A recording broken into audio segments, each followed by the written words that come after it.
নাটোরের গোপালপুর পৌর আওয়ামী লীগ সহসভাপতি মঞ্জুর রহমান মঞ্জুকে গুলি করে হত্যার ঘটনায় 16 জনকে আসামি করে মামলা হয়েছে। বিকেলে নিহতের বড় ভাই মাসুদ রানা বাদী হয়ে মামলা করেন। এর আগে হত্যায় জড়িত সন্দেহে সুমন নামে একজনকে গ্রেপ্তার করে পুলিশ। হত্যাকারীদের দ্রুত গ্রেপ্তার ও বিচারের দাবি জানিয়েছে নিহতের স্বজনরা। বিকাশে কম খরচে ক্যাশ আউটের লিমিট বেড়ে 50,000, প্রিয় এজেন্টও 2টা। মঙ্গলবার রাতে নাটোরের লালপুরের গোপালপুর রেলগেট এলাকায় আড্ডা দিচ্ছিলেন গোপালপুর পৌর আওয়ামী লীগের সহসভাপতি মঞ্জুর রহমান মঞ্জু।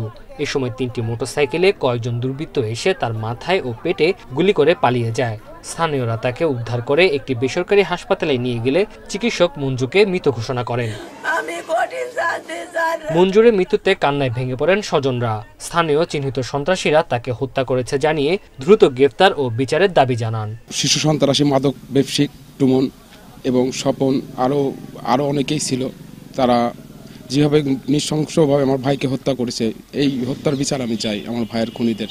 শাস্তি তো চাই বেটা, আমার বেটা নির্মমভাবে খুন করেছে বেটা। আমার বেটা হাফেজ 5 ওয়াক্ত নামাজ কালাম পড়ে বেটা, আমার বেটা 1 ওয়াক্ত নামাজ কামাই দেয় না। এ হত্যাকাণ্ডে সাবেক সংসদ সদস্যের মদত আছে বলে অভিযোগ করেছেন স্থানীয় সংসদ সদস্য। প্রতিপক্ষ ঘায়েল করার জন্য কখনো কখনো অপরাজনীতি হয়, যেটা শহীদুল ইসলাম বকুল একে দিয়ে 5টি বছর করে। বললাম যে এরা তো এলাকায় থাকতো না। 14 সাল 18 সালে গোপালপুর কেন লালপুর বাগাতের মাটি স্পর্শ করার এদের সুযোগ ছিল না, কিন্তু তাদের সাথে নিয়ে আসি এই যে কাজগুলো করায়নি।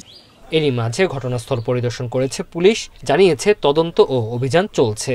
ডিবি থানা এবং অন্যান্য যারা আছে আমাদের সকলকে আমরা আসামি গ্রেপ্তারের কাজে নিয়োজিত করেছি এবং ইনশাল্লাহ অতি সত্বরই আমরা আসামি গ্রেপ্তার করতে সক্ষম হব। তবে আমরা ঘটনার সাথে জড়িত সন্দেহে সুমন নামে একজনকে গ্রেপ্তার করছি।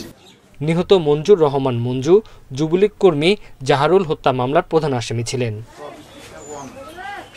Independent news.